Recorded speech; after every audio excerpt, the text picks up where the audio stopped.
আজকে আমরা জানব কোরবানির দিনের সুন্নত আমল সমূহ।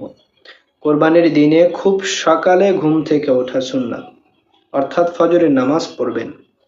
তারপরে মেসওয়াক করা সুন্নত, গোসল করা সুন্নত। কোরবানির দিনে পরিষ্কার পরিচ্ছন্ন কাপড় পরা সুন্নত, সুগন্ধি ব্যবহার করা সুন্নত।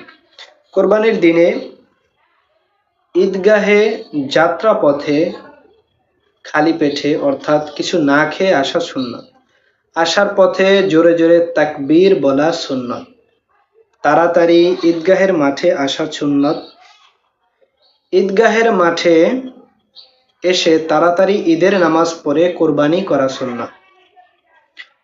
আসা যাওয়ার পথে যে রাস্তা থেকে আপনি আসবেন ওই রাস্তা রেখে অন্য রাস্তা থেকে যাওয়া সুন্নত। কোরবানির দিন কোরবানির জবেহ করা পশুর গোশত